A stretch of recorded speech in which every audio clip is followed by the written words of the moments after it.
Hi there, and welcome to my next video on my YouTube channel, Natural Harmony with Lorelei.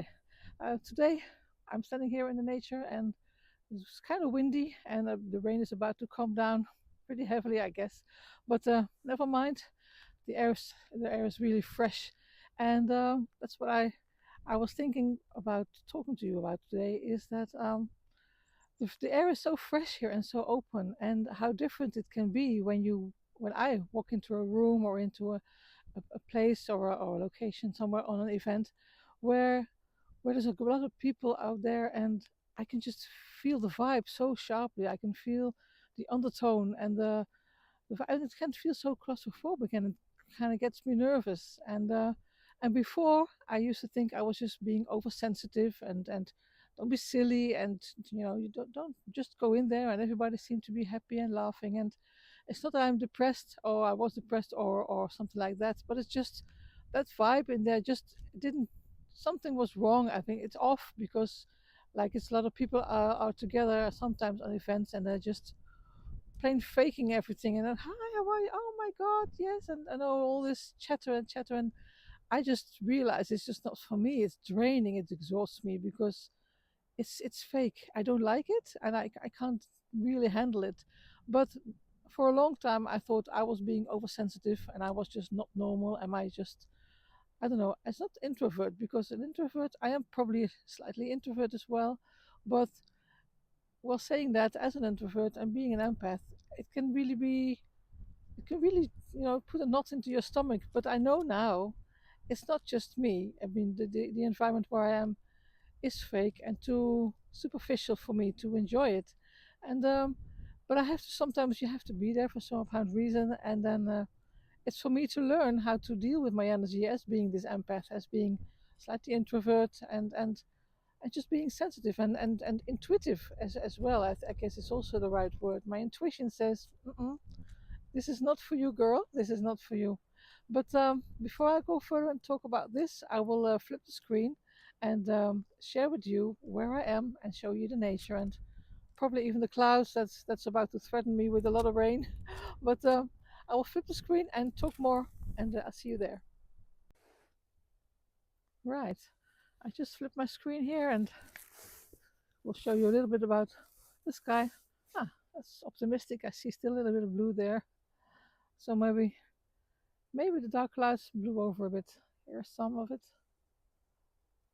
But still, it's not that I want to talk with you about all the time about the weather and about nature, even though I think it's better if I just show you nature rather than talk about it. Because I know myself, once I talk about it, I can't stop talking about it. I just enjoy it immensely. And it's the opposite of when I'm in a room full of people.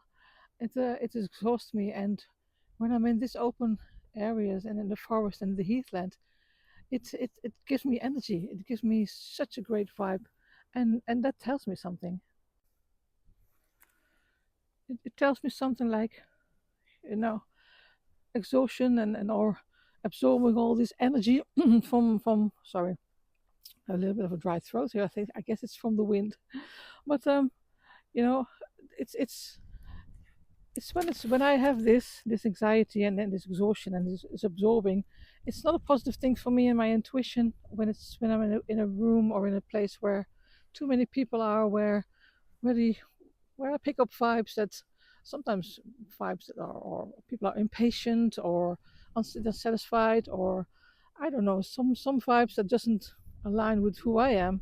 And that exhausts me. That does. So I envy sometimes. Well, I thought I envied them, but I don't really. People who go so lightly through all of it, and go over it, and be everywhere, and like a butterfly, enjoy it all. I'm just not that kind of person. And sometimes you think something's wrong with you, but oh gosh, I have to show you this, because the sun is just miraculously coming through here. Yes, there he is. I'm sorry, I can't stop talking about nature if I, but still. Right, sorry about that. There was a few people passing me, and now that kind of does not annoy me, because that's just people out there who also enjoy the same kind of thing I'm enjoying. So I can't be annoyed with people just passing through my screen while I'm filming. That would be It would be bad. No, it's nice. People are enjoying this, and but it's different than people who just, as I said, butterflying through life, and yeah, that's different. And instead of thinking something's wrong with me, I realize that, and perhaps you recognize something in that. I just have to set myself a boundary for that, and for my own protection. And I just have to say no to things, certain things, even though it's nice to think, oh, that could be a nice thing to do. And then I said no, but if I really think about it, is it really something for me? I don't think so. And when my gut tells me that, or in other situations, my intuition tells me, girl, you're not supposed to be here. This is not for you. Then I listen to that intuition, and I don't let it make me feel insecure. I have to set a boundary there as well. I mean, a boundary to, well, I don't know if the boundary is the right word, but I have to protect my intuition because my intuition is not wrong, and it should not confuse me. And if I set boundaries and say clear to myself, this is for me, this is definitely not for me, and listen to that, and don't go over that feeling, that gut feeling, that intuitive feeling, then it's all right, isn't it? Then my intuition doesn't have to take me all over the place, and overthinking, is it for me, is it not for me? Because it's like an exercise, really. It's an exercise for my intuition. I'm not being confused by it, and my gut feeling is right, and that's where it is, that's where it starts, and that's where it ends. It does become a little bit harder when it comes to relationships because especially, I don't know if you have encountered those people, the kind of narcissistic borderline kind of people, and they're not so nice because they use your empathy and your intuition against you because they're much more intuitive, if you can call it like that, than you, and they know where exactly, do they have a special radar for it, I guess, to find out exactly where it is, where your weak spot is, where your empathy path can be crushed, when your boundary can be pushed or ignored rather. And that's a hard one because at those moments you do start to doubt yourself, and but I learned that's only momentarily, and then after a while your intuition warns you, if you exercise this enough, if you have come across those type of people enough, your intuition warns you, your gut feeling warns you, your empathy side warns you not to go into any more contact or encountering with those kind of people. And that means for me at that moment that my empath my empathetic feelings, my intuition, my energy, everything can be protected, and I learn from it. It can be protected, and not even protected. I can even be proud of it and welcome it because I'm not harsh, I'm not cold, but I'm also not a butterfly. I'm just being me with my intuition and my gut feeling, and that's just where it's at. And well, people can like it or don't like it, and because if I act upon it, and for certain people, it's even better if they don't like me. As I said, just talk about narcissistic people and pushy people, passive aggressive people. It's just they're all red flags for me. I can't deal with them. I don't want to deal with them. And that's where I protect my intuition, and I welcome my intuition because it's just like a radar.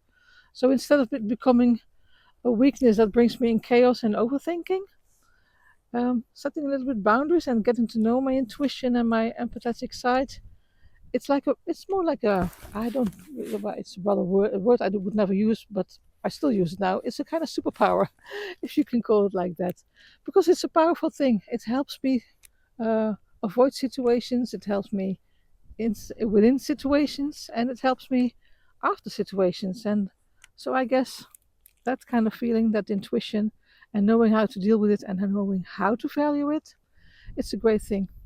So I've been talking about this now for quite a while, and I just wondered if any of you who's listening or who's really watching is actually familiar with this. Is it recognizable? Do you resonate with this? Do you have situations like this, or do you say yes, it's true, because also my intuition confuses me sometimes, and I don't want it, and I don't want to be abused for my empathetic side. It's all part of many people. I think many people are dealing with this, But if you do, perhaps you would like to share some of it, or share how you deal with it, and or how you're about to go and deal with it. And if you realize you have to deal with it, that's a lot of dealing there. But yeah, just let me know in the comments. I am reading it and I will respond to it because I think we can all learn from each other, isn't it? So if you are living this life of a sensitive, highly sensitive person, or the empath life as you call it, of somebody calls people call it sometimes. I'm sorry, I'm stumbling over my words sometimes, but I guess by now you've already understood that English is not my mother tongue. So I apologize for the us and the ahs and the mistakes and the grammars. I'm doing my best. I just want to, yeah, sometimes just still in English it flows nice to me, and I think in English I will be able to reach a wider audience and more people that than just people in my location or the country where I'm living, because I think this problem or this situation or this proud superpower, I guess it's happening worldwide, isn't it? So by now, with showing you still some part of this beautiful piece of nature where I am, and luckily the rain didn't come through, but the sun did came through once again. Um, by this, I really would like to wish you a very nice day. Maybe it spurs you on to think about it today, about the topic, and think, yeah, she's right. I have these restless feelings and these gut feelings, and I don't want them anymore in my life. And maybe it spurs you on to something. So once again, I'm saying goodbye here, and see you in the next video. And in the meantime, take care of yourself. Take very, very good care of yourself and your loved ones. And I'll be seeing you in the next video. Bye.